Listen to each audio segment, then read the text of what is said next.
Hello, everyone. Welcome back to A1 English Podcast, the English podcast made for real conversations, real life, and real people just like you. I'm Jack. And I'm Jessica, and we are so happy you're here with us today.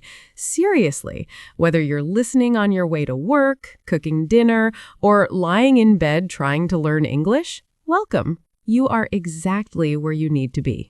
Before we jump in, if this is your first time here, hello. We make English simple. No boring textbooks, no scary grammar rules, just natural, real conversations that help you actually speak English in the real world. And if you've been with us before, welcome back, friend. You know how we do it here. Easy, fun, and always useful. Quick reminder, if this podcast helps you even a little bit today, please hit that subscribe button. It takes 2 seconds, and it means we can keep making these episodes for you every single day. Okay, now, today's topic. Jack, are you ready for this one? Because I think this is one of the most important episodes we have ever made. I'm ready. Let's do it. Today, we are talking about how to introduce yourself in English, but not just any introduction.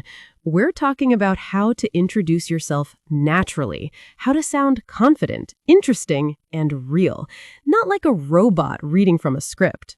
Because honestly, how many of us have been in a situation where someone says, "Tell me about yourself," and our brain just completely freezes?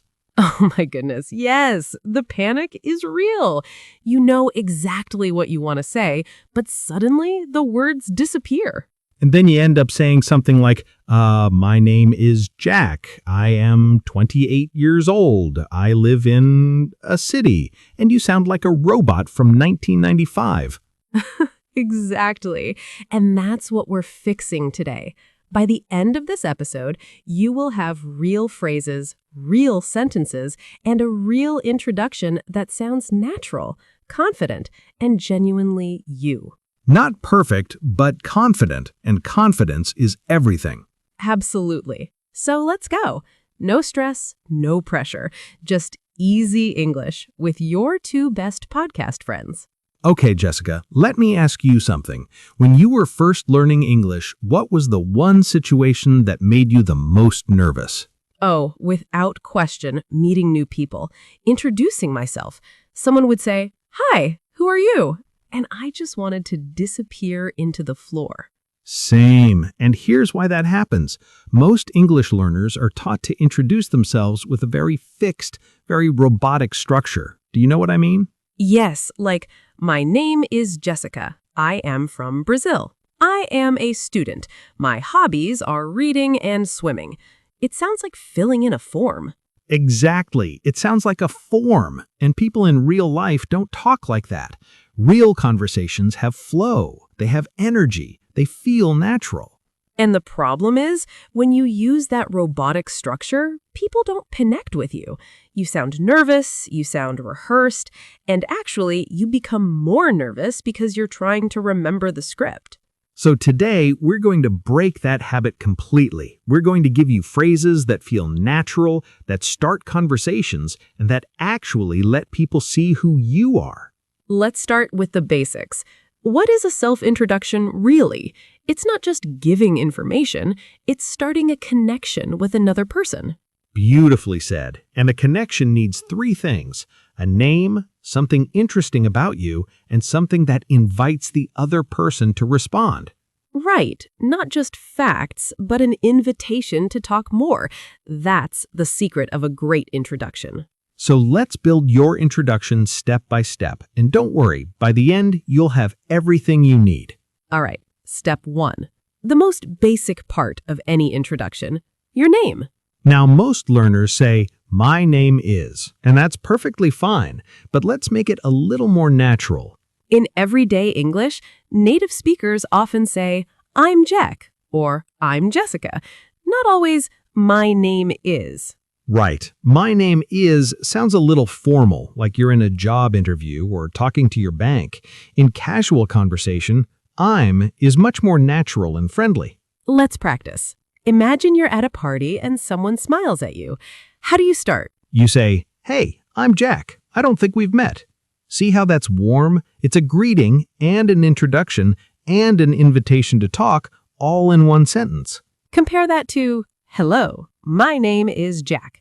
It's not wrong, but it feels a little stiff, right? Exactly. So rule number 1, in casual conversation, use I'm instead of my name is. Okay, now let's talk about where you're from. This is where so many learners get stuck. The most common way is I'm from Brazil or I'm originally from Japan. Simple and clear. But here's where you can make it more interesting. Instead of just saying the country, add a tiny detail, something that makes it memorable. For example, I'm from Brazil, from Sao Paulo, actually, the biggest city. It's incredibly busy. See? That's a fact plus a personality. Now the other person wants to ask more questions. Or try this. I'm originally from a small town in Turkey. Very quiet, very different from city life. Instantly interesting. The magic words are originally from. It sounds very natural in English, and it lets you add context. And if you've lived in different places, you can say, I grew up in Mexico, but I've been living in Canada for 2 years now. That tells a little story. Stories are connecting. Facts are just facts. Let's try one more. Everyone listening, pause for just a second. How would you say where you're from? Try to add one interesting detail. Go ahead, say it out loud, even if you're alone, even if it feels silly. Speaking out loud is how you build real confidence. And if you're not sure, try this. I'm from your country. It's one word to describe it. Beautiful, simple, done. Okay, now the part that trips people up the most, talking about what you do, your job, your studies, your life. The most common mistake is just saying the job title and nothing else, like, I am a teacher, full stop, end of sentence. And then silence. Awkward silence, because the other person doesn't know what to say next. So the fix is to always add what I call a conversation bridge, a little phrase that connects your job to something interesting or invites a question. For example, instead of I am a teacher, try I'm a teacher. I work with young kids, so every day is a complete adventure. Instant personality. And the other person is probably smiling and ready to ask, oh really, what age? And now you have a real conversation. Let's do another one. Instead of I am an engineer, try I'm an engineer. I work in software, which sounds very serious, but honestly, my job is just solving puzzles all day. See how that which sounds phrase works? It's a really natural way to add a comment about your own job. Very natural in English. Here are some great conversation bridge phrases to remember. So every day is different, which I absolutely love, or which is challenging but really rewarding. It's quite new for me, but I'm really enjoying it. It keeps me very busy. And if you're a student, perfect. Just say, I'm currently studying subject, at, place. I'm in my second year. Easy and clear. Or if you're between jobs or at home, I'm actually taking a little break right now and focusing on learning English, which is why I'm here. Confident, honest, and even a little charming. Now, hobbies. Oh, hobbies are so important in introductions. This is where people really connect. The mistake is listing hobbies like a shopping list. My hobbies are reading, cooking, and running. Boring. The fix is talk about one hobby with feeling. I'm really into cooking lately. I've been trying to make dishes from different countries. Last week, I tried Thai food for the first time, and it was incredible. See the difference? One version is a list. The other version is a window into your life. Some great ways to introduce hobbies naturally in English are, I'm really into, meaning I'm very interested in. I've been getting into lately, meaning I recently started. One thing I love doing is, in my free time, I usually... Everyone listening, pick one hobby right now. How would you describe it using one of those phrases? Say it out loud right now. Pause us if you need to. Practice is the whole point. All right, Jessica, time for my favorite part, the mistakes. Yes, because mistakes are actually amazing teachers. And honestly, most of these are mistakes that Jessica and I have made too, so no judgment here. Mistake number 1, saying your age when nobody asked. This is so common. Oh, yes. People will say, "Hi, I'm Maria. I'm 32 years old. I'm from Germany. I am a doctor. I like swimming." In English culture, unless someone asks, you usually don't mention your age in a first introduction. It can actually make things a little awkward. Save the age for when someone asks or for contexts where it's relevant, like if you're talking about being a mature student or something specific. Mistake number 2, translating too directly from your first language. For example, in some languages, you might say, I have 25 years. But in English, we say, I am 25 years old. We use the verb to be, not to have. And this one, I am agree with you. No, in English, I agree with you. No am needed. Agree is already a verb.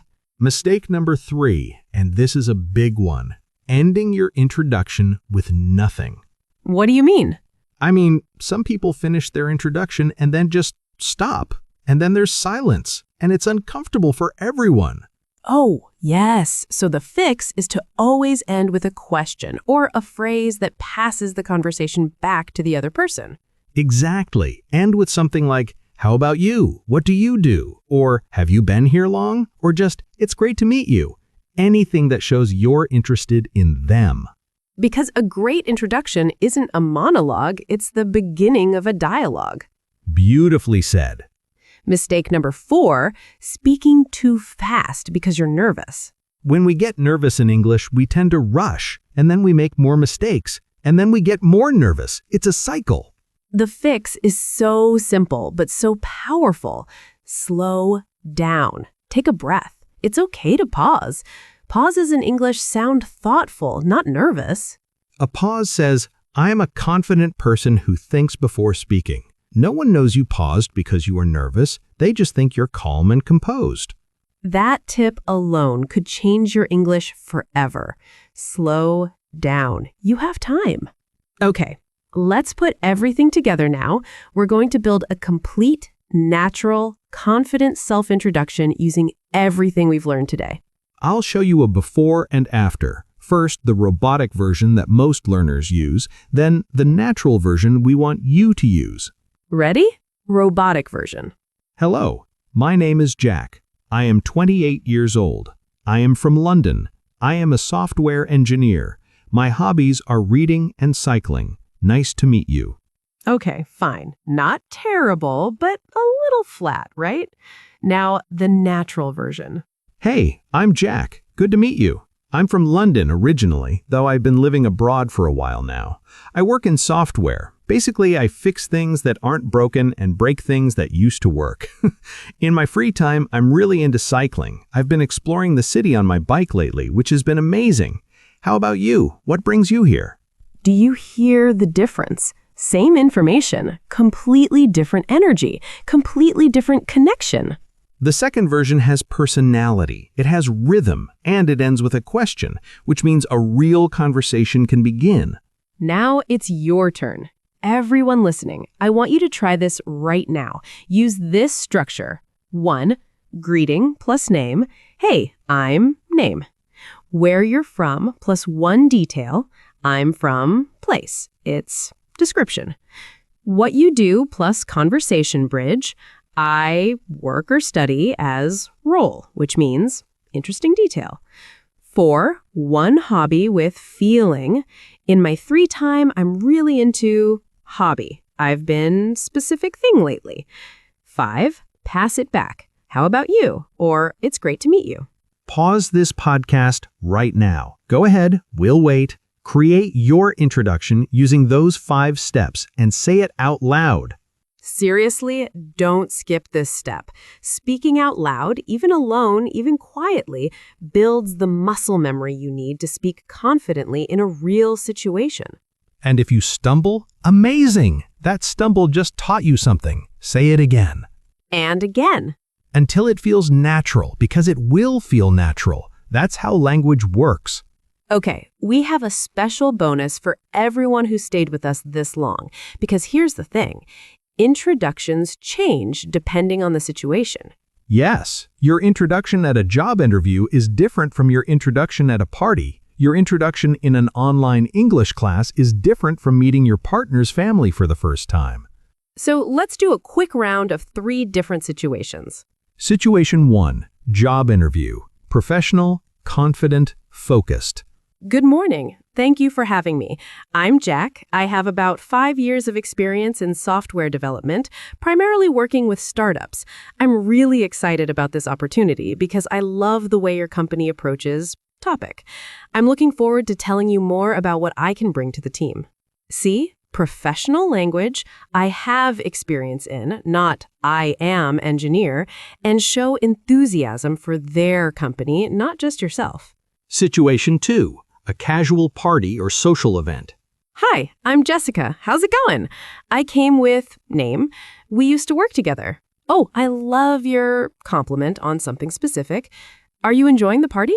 Short, warm, a compliment, a question. Easy conversation starter. Situation 3, online class or virtual meeting. Hi everyone, I'm Jack, joining from London. Really happy to be here. I've been trying to improve my English for about a year now, and it's been such a journey. Looking forward to learning with all of you. Friendly, brief, and inclusive. You mention why you're there and express positivity toward the group. That makes people feel connected to you immediately.